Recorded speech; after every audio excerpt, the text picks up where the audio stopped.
thus far like a typical philosopher. I've been trying to explain what Zen and Buddhism is. And odd as it may seem, this is really quite the wrong thing to do. And stranger still, if in these talks I succeed in giving you some sort of impression that you understand that the whole problem has been made clear in words, I shall really have deceived you. Because you see, part of the whole reason why life seems problematic to us and why we go in for philosophies to try and clear it all up is that what we're trying to do is we're trying to fit the order of the universe to the order of words. And that's, in a way, what I'm trying to do in making this whole question of Eastern philosophy clear. I've said in previous programs that the real basis of Buddhism is not a set of ideas, but an experience. And this, of course, is something altogether other than words. If you have, say, tasted a certain taste, the taste of water, you know what it is. But to somebody who hasn't tasted it, it can never be explained in words. But the problem goes far beyond that. It's basically that the whole order of the world is different from the very simple order of syntax, of grammar. And that while on the one hand the order of the world is extraordinarily complex, the order of words is really very, very simple. And therefore to try and explain life is really as clumsy an operation as trying to drink water with a fork. But this is what makes everything seem so problematic. When we say we're trying to make sense out of life, that means in a way that we're trying to treat the real world as if it were a collection of words. Now, words have a meaning. You can look them up in the dictionary, and they mean something other than words. But you can't look up actual people or mountains or actual stars in a dictionary. They're not in a dictionary. They're not words, and therefore they're not signs.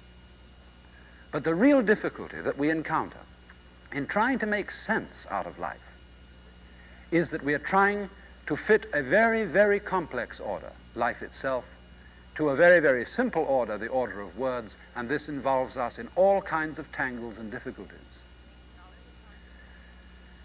Now, in the Chinese language, there are two terms which signify these two different orders, represented in two different characters. And the first character is zi, and this means the order of things as measured, the order of things as written down. And so, in one sense, this word has the meaning of law. Sometimes we speak of the law of nature, but the law of nature could never be zi unless we made an attempt to describe it, to write it down, so that we can think about it in words. But this word, as I said, only means the order of things as we can think about them in words or in numbers or in some kind of measures. Chinese language has another word for the actual order of nature, and this word is li. This is a peculiarly interesting term because its original meaning is the markings in jade, or the grain in wood, or the fiber in muscle. And it has been translated by the great student of Chinese thought, Joseph Needham, as organic pattern. But it refers to the kind of complex order that we see, for example, when we look at the stars and see a gaseous nebula, something extremely indeterminate in its form. Or perhaps again, when we look at markings in rock and see this glorious rippling, which is incredibly difficult to describe, although easy enough to understand with our eyes and our feelings. But to try and put that kind of order into words is always beyond us. And it is for this reason that the attempt to make sense of life will always fail. Now, this order of Lee, of the infinite complexity of organic pattern, is also the order of our own bodies and of our own brains and our nervous systems. We actually live in terms of that order. For, as I've often said, we don't figure out in words or in ordered thoughts how we grow our own bodies, how we structure our bones, how we regulate our metabolism. And we don't really even know how we manage to be conscious, how we actually think, and how we actually make decisions. We do these things indeed, but the processes of the order of the physical body which underlie them are completely mysterious to us, and that means we can't describe them, even though we can do them. I can open and close my hand, and a physiologist can tell me exactly how I do it in his physiological terms. But strangely enough, that doesn't really enable the physiologist to open and close his hand any better than I can do it, who don't understand the physiology of the thing at all. And so you see, we are actually relying all the time upon this peculiar, unintelligible, that is unintelligible in words, form of natural order. It's at the basis of everything we do. And even when we try to figure something out and describe it in words, make a decision on the basis of that, we are relying unconsciously upon a kind of order that we don't figure out at all. And that order constitutes what in Chinese would be called our xing. That means our basic nature. And Zen Buddhism is described as the art of seeing into one's own nature.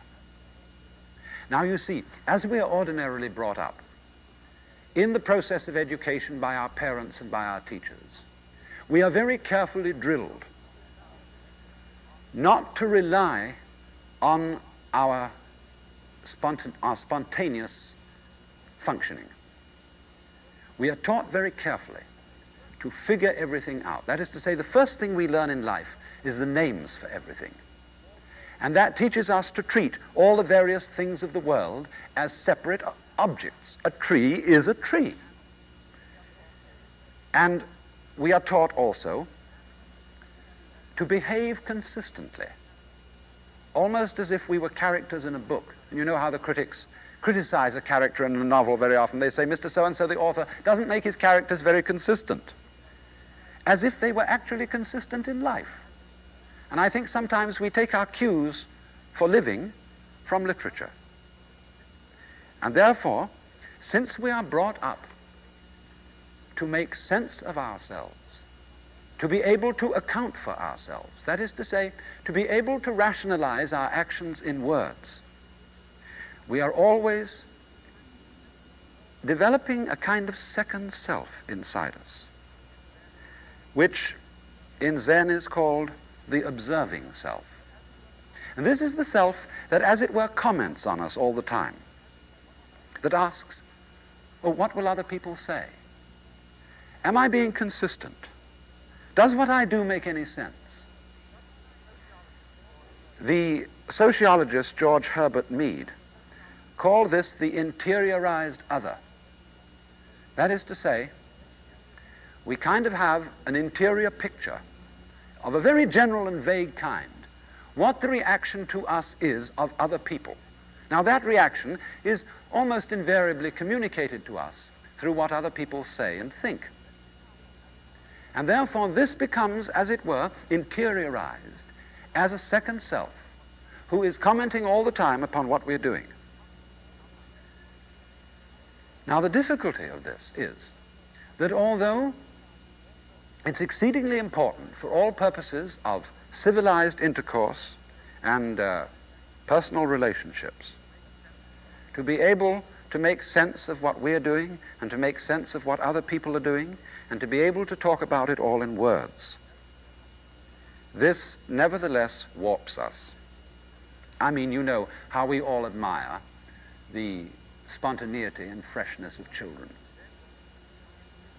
And then it's regrettable but necessary that as a child is brought up, it becomes more and more self-conscious, and it loses its freshness, and more the human being seems to be turned into a creature calculated to get in his own way.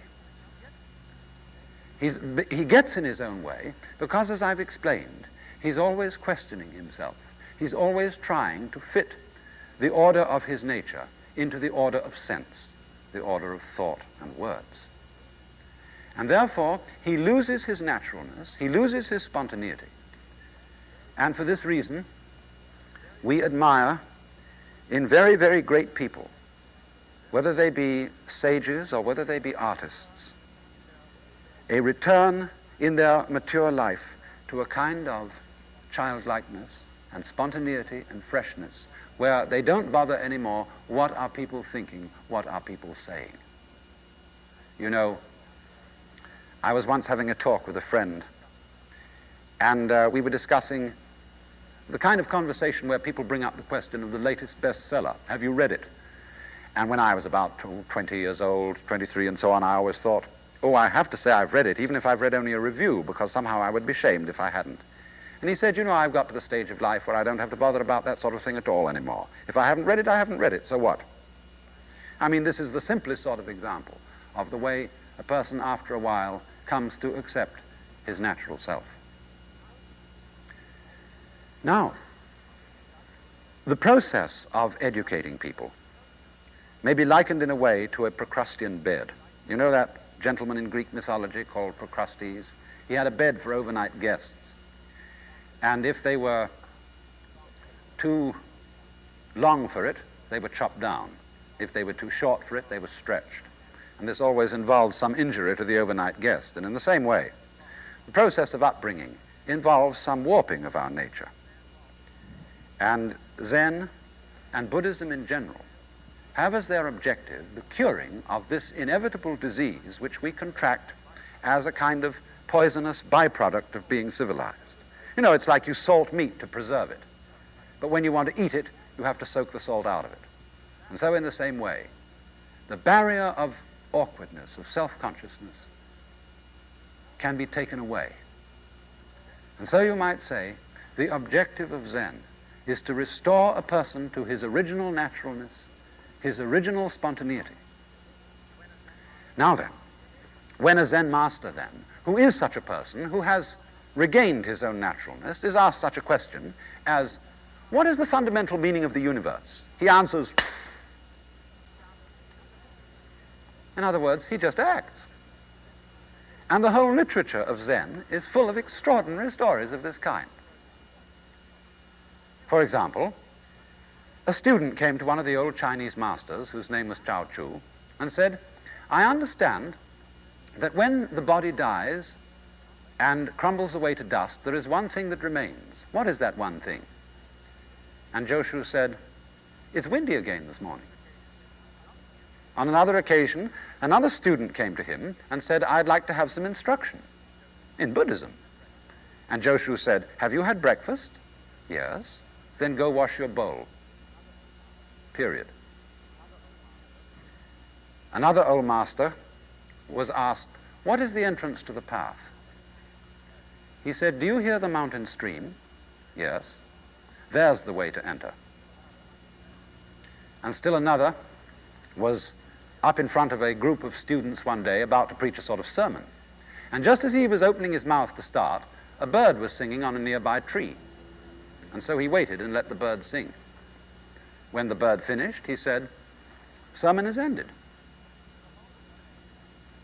The whole literature of Zen is full of tales of this kind, of apparently amazingly nonsensical responses to perfectly sensible philosophical or moral or religious questions. I mean, supposing in a Christian church a preacher got up and after saying the preliminary invocation, remained dead silence for 5 minutes, and then walked down from the pulpit. Or clapped his hands together and disappeared. Or threw something at the congregation and said, "That's it." We would think he was out of his mind. And yet, in Zen, this makes better sense than anything. Because the question comes from the order of words. The answer comes from the order of nature, from Li. So is this a matter of saying, well, Zen is a kind of cult of whimsy, caprice, and uncontrolled spontaneity, where we learn to act just as we please, anything goes? No, it's not that. It is rather this, that we are so unaccustomed to acting with spontaneity that we have no faith in it. And therefore, we don't, as it were, acquire practice in the use of spontaneous action. We are only practiced in the use of deliberate action. And what Zen proposes to do is to give us training in the practice of spontaneous action. For at the basis of all Chinese thought, there is a profound trust or faith in the natural functioning of our own mind bodies. That is to say, it would never occur to them to make sense that we should mistrust our own nature, that we should say man's nature is fundamentally depraved and unreliable. Because if that were true, we would not even be able to trust our own mistrusting. And then we should be tied up in an entirely vicious circle. To do anything at all, man has to be able to trust himself, and therefore to trust his own spontaneous functioning. And for this reason, Zen Buddhism, historically in China and Japan, has provided, as it were, the Zen monastery as a protected area in which this training can take place. Now, of course, I'm not right exactly in referring to it as a monastery, because this is not a place which is a home for monks in our sense. That is for people who take life vows of poverty, chastity, and obedience. It's rather more like a school, a training school or a seminary, where a student goes for a limited period for training in the art of Zen under circumstances which are protected. And thus, the head of this sort of an institution is a Zen master. This is an old painting by Soga Jasuku, Japanese painter, of the great Chinese master Lin Chi. Look at that man. Tigerish, fierce, forbidding. Or consider a modern type.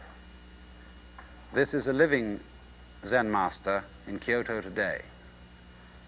A serene, slightly humorous, powerful man, completely at ease.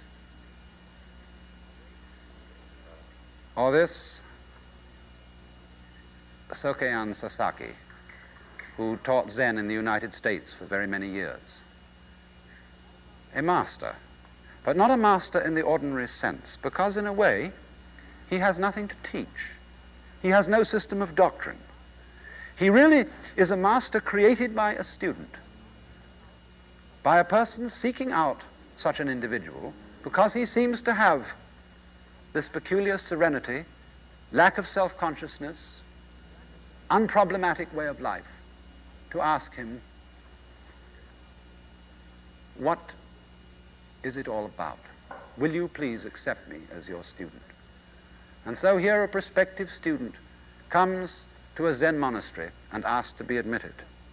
And the answer is invariably, we don't take anybody new here. There are lots of people here as it is, and there isn't enough rice to go around, and in any case, what would you want to study Zen for? What is there to study? There's nothing to teach. And so he has to sit and wait, humbly and patiently, with his head on the steps, until the people inside, the master, feel like getting around to admitting him. This is, of course, a test of his sincerity. And it's putting it up to him. You know the saying, anybody who goes to see a psychiatrist ought to have his head examined. There are several double takes in that. And in the same way, anybody who sticks his neck out and applies to study with a Zen master has applied to be taught what can't be taught. So eventually, they let him in. And here he comes for his first interview with the master. And in this interview, the master doesn't tell him anything, he simply asks him a question. You know, it's not quite a silly question that gets a silly answer, but if you want to know what the problem of life is, if you want to know the solution to it, the master asks him in effect, who is it that wants to know? Who are you? But he may put it in the formal style of what is called koan, K-O-A-N, which means a Zen problem for meditation, such as, what is the sound of one hand? Or, before your father and mother conceived you, what was your true nature? In other words, who are you? Show me you.